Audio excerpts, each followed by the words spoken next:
wondered why time only goes forward. Why is the universe expanding? Why does heat transfer occur? Why does coffee and tea cool down? Why do buildings crumble? Why does glass shatter? Such questions have a fundamental concept at play which governs each and everything from the chemical reactions to the expanding universe. I am Ashutosh Badoria, and join me on a journey to explore the beautiful world of entropy. Now, to illustrate the concept of entropy, let us assume a typical scenario. The square room represents a closed system. In one corner of the room, I have a hot cup of coffee mug, and that is represented by the quantas or packets of heat. Now, in a hot cup, these quantas are concentrated in a relatively small area. As entropy dictates that it is far more likely for the quantas to spread across a large area than be concentrated in a smaller one. The quanta have more places to go to. It is far more likely that the quanta will escape the small area and spread out.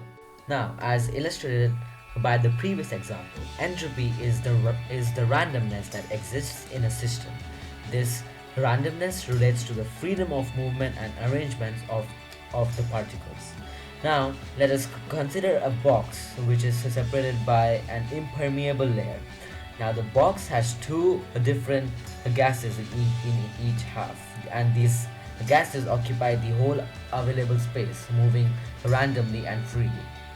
Now, if the layer is removed, intuition tells us that the gas particles are going to collide with each other and eventually spread across the room. This illustrates a key concept of entropy.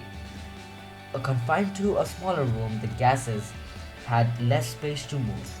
With the removal of the wall or layer, gases increase the available space.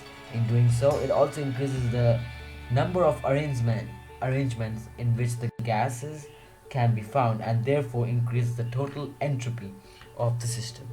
Now, the question that arises is, why does the universe increase its entropy? Why do particles tend to want more space? Why do the particles in the room, for example, bother mixing together? Well, the logic is purely based on math. So, let me further elaborate on the concept of entropy with the use of cards. So, on my left hand side, I have a pack of 4 queens, and on my right hand side, I have a pack of 4 sets of queens, kings, and jacks.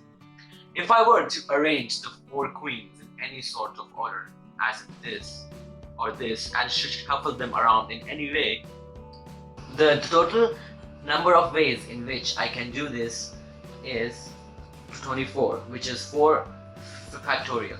So this is the number of ways in which I can arrange the queens in any order and get the same pack of 4 queens. Now, if I were to do the same thing for this pack, intuition tells us that I will get much more ways in which I can arrange the pack.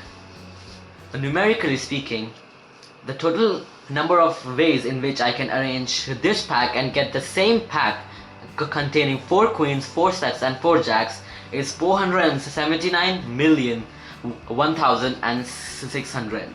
Now, this illustrates the use of entropy. This set can be considered a system, and this system has a greater entropy because I can arrange the particles or the cards in more number of ways and get the same set or system. However, the set of 4 queens has a less entropy because in this system I can arrange the cards in only 24 ways to get the same number of arrangements.